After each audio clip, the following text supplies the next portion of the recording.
Hello, students. Hope all are fine and safe at home.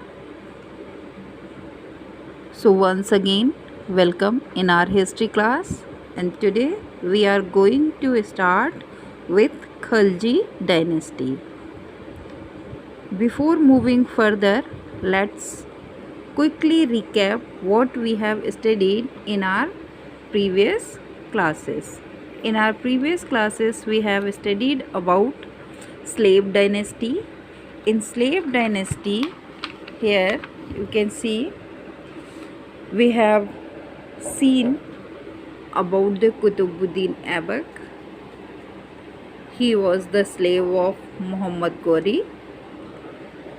Then we have read after Kutubuddin Aibak there was a Shamsuddin Iltutmish. He was also same as like Kutubuddin Aibak. He was a slave of Muhammad Ghori. The same way Shamsuddin Iltutmish also slave of Kutubuddin Aibak. Then after him his daughter Rajia Sultan. She was the only female Muslim ruler who ruled in our country. Then after her we have seen the time period 1240 to 1260. Here so many other rulers came, and finally 1266 to 1286 Ghiyasuddin Balban was there. He was a very brave ruler or powerful. He has started Sizda and Pavos system, and he has also imposed so many restrictions for nobles. Then after him we have seen there was a Khalji dynasty. In Khalji dynasty, the first person is there Jalaluddin Khalji. The time period is, you can see here, the time period is 1290-96, means 6 years he was ruling. So Jalaluddin Khilji was here, Jalaluddin Feroz Khilji. He was also the founder of Khilji dynasty. Along with this, he was a weak ruler, and we know when the rulers are weak or when the person is weak, that time what the person used to do, they used to take such kind of policies which is you can say the medium ones, medium. So the same way he was also, his policies was also generous policies. What he has done, because he was a weak ruler, he has married one of his daughter to Mongol leader Ulugh Khan. Then he was succeeded by whom? He was succeeded by his nephew Ali Gurshab. Ali Gurshab, later what he has done, he has took the title of Alauddin Khilji. Okay, so later on he was known as Alauddin Khilji. Now we are going to see about the Alauddin Khilji. Time period is 1296 to 1316. So in this way you can see the time period 16 years are here and 4 years from here. So total 20 years he was ruling. What he has done, he was the first Turkish Sultan. What he has done, he has separated the religion from politics. Religion from politics. Okay, according to him, religious teachers, they are the separate, and the political leaders, they were the separate ones. There is no mix up, no mixing. Okay, as here you can see, nowadays we are not having this thing, separate religion from politics. As we have seen, for example, our chief minister Yogi Adityanath, he was a yogi, religious teacher, but he was also involved in politics. Same way, the other leaders were also there, like Uma Bharti. She was also a religious guru, but she was also involved in our politics. So what he has done, here we are seeing that the things are different. What he has done, he has separated totally religion from politics. According to him, what he has said, that kingship knows no kinship. Kingship knows no kinship. Kinship means the relationship or blood relation or the touch or the connection. Means king, before the king there is no relationship, no family. As we have seen, no, as he was a nephew of Jalaluddin Feroz Khilji, and now he become a ruler. It shows that Jalaluddin was also having their sons, no, but what he has done, he has not given chance to anyone, and he become a king. So that's why he said that kingship knows no kinship. In king, in sultan, in ruler period, there is no relationship. Whoever is a powerful person, he can become a ruler or king. He was holding a command because of his power, not because of the relationship. As you can see, as we know, he was a brave ruler. So from here, if suppose this is our country, India, we can see here, from here till here, this is all area coming under the slave dynasty. As you can see here, this and Khalji dynasty. Okay, the same way slave dynasty also. So these entire place comes under the Khalji dynasty. So here now we are going to see about the military campaign and what Alauddin Khilji has done. He has annexed Gujarat, Malwa, and now he was planning to annex the Rajasthan. No? Here he sent his army to Rajasthan in between 1301 and 1303. Here you can see this is military campaign of Alauddin Khilji. First he has captured Gujarat, Malwa. So when he has captured Gujarat, it means now here seaport. So now this seaport coming under whom? Now this seaport is coming under the Alauddin Khilji only. No. So first they have captured this. Now he planning to capture this Rajasthan. And after capturing this Rajasthan, now not he but one of his trustee, general was there, Malik Kafur.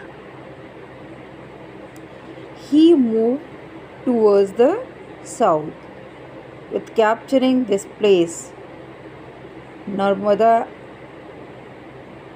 and Godavari. Here you can see this is Godavari.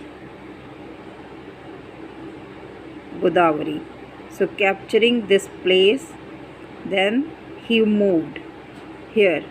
Here is Pandyas. Here you can see in this map. Here, Pandyas. Till here, Malik Kafur came and captured the region. And now all these region came under the Alauddin Khilji. As here in south, he has defeated Yadavas, Kaktiyas, Hoslais and Pandyas, means the last ones. Then from here in bounty, what he took: gold, silver, elephants, horses and slaves. And whatever vanquished territories were there, for them they allowed to be king in their territory, but what they have to do, they have to accept the overlordship. To whom's overlordship? Alauddin Khilji's overlordship. And they also have to pay the tributes time to time. Okay, then here next is, after this, economic reforms. In economic reforms, what he has done, as we have seen, he was a very brave. His ambition to conquer entire India from south to north, east to west. So what he has done, he has first introduced the land tax.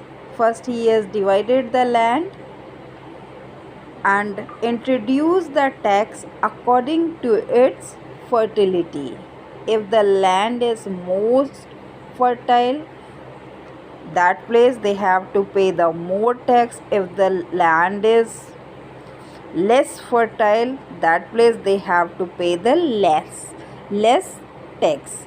Tax was known as a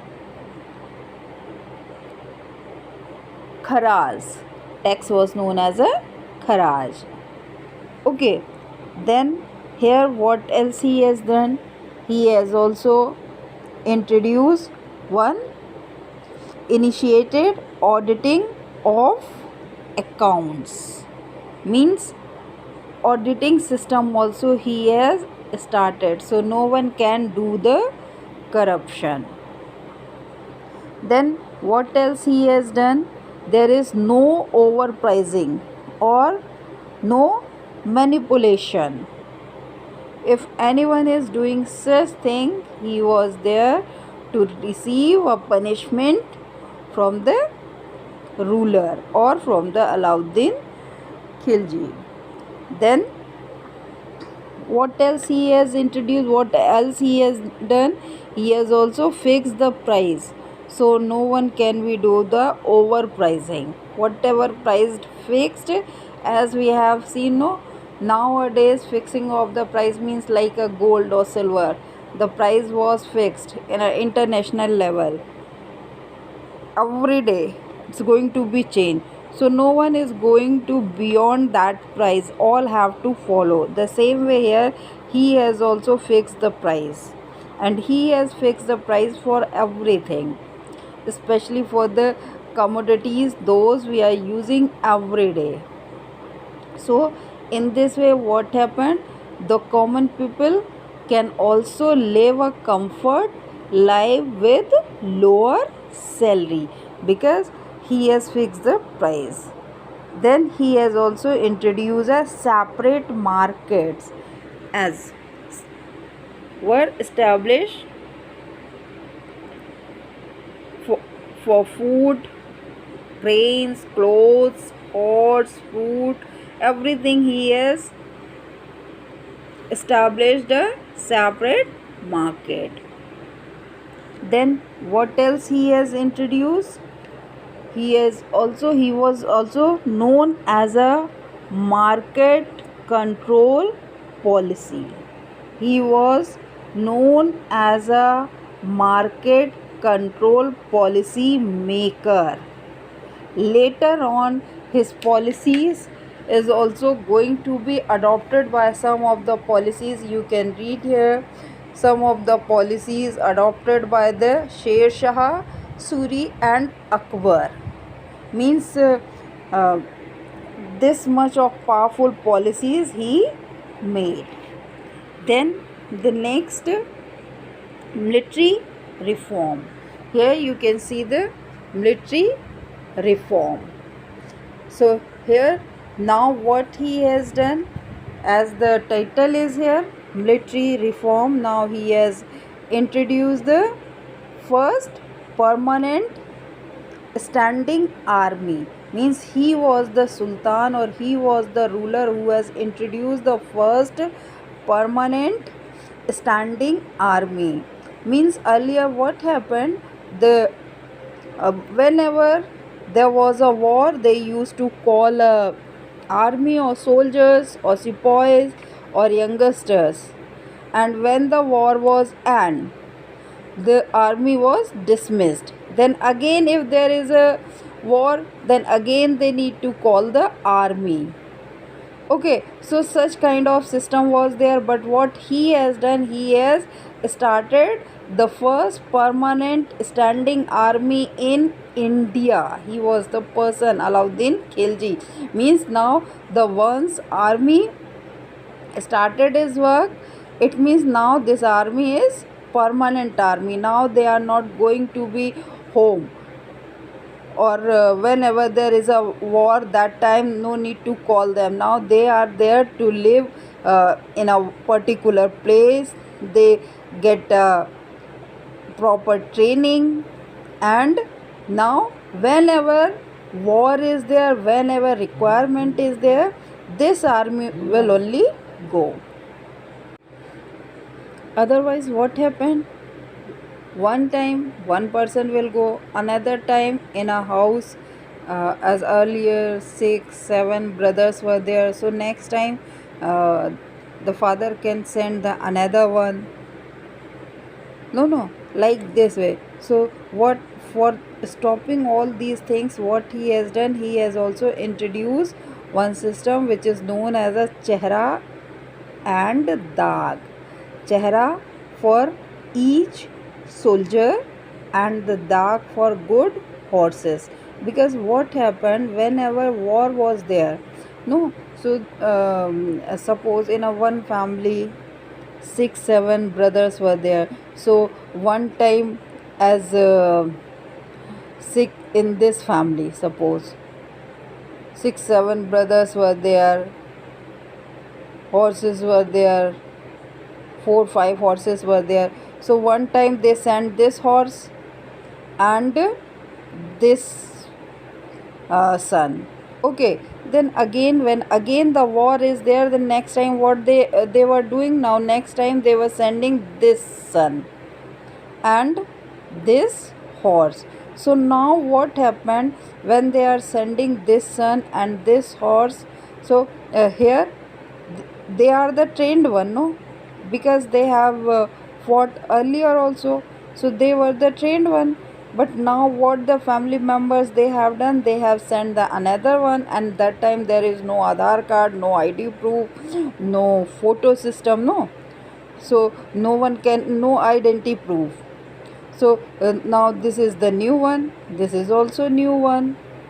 So sometimes they defeated in war because of these problems, exchanging of the soldiers or exchanging of the horses. So that's why he has introduced Chehra and Daag policy. In Chehra, what and Daag, what he was doing, or the soldiers were doing, they just mark one a mark on the horse face, and also soldier's face or man's face. So next time whenever they are calling the armies or the sepoy or the soldiers, that time next time you cannot be sent this horse, you have to send this. Why?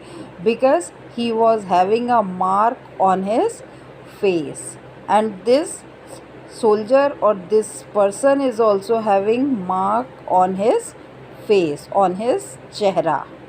No, if you are sending this one, they catch you, because they knows that you are not coming the last time, you are the coming here first time, because whoever coming last time, we have given one mark, that mark is known as a chehra. So this thing he has introduced, this is known as a chehra and daag policy. And what else he has done? He has also abolished the iktas. Iktas means this was one administrative grant. Okay, so this royal troopers and paid the soldiers in cash. Royal troopers, they were receiving some cash from the administration. So this thing he has stopped. Now in this dynasty, Khalji dynasty, the last ruler was Khusro Malik. Okay, he was also weak. No, when there is a weak, that time only the another king is captured, you know. So here he was the last ruler, Khusro Malik. He had fought with Ghayasuddin Tughlaq. Okay, Ghayasuddin Tughlaq. So after this war, there is a establishment of Tughlaq dynasty. Okay, Tughlaq dynasty. So after this, we are going to study about the Tughlaq dynasty. Just remember, he is a Ghayasuddin Tughlaq. Before that also, as here, he is the Ghayasuddin Tughlaq. Before that also you have read, no, Ghayasuddin. So that was the Ghayasuddin Balwan. He was a Ghayasuddin Balwan. He was belonging from the slave dynasty, and he was a Ghayasuddin Tughlaq. He was belonging from the Tughlaq dynasty, or you can say he was the founder of the Tughlaq dynasty.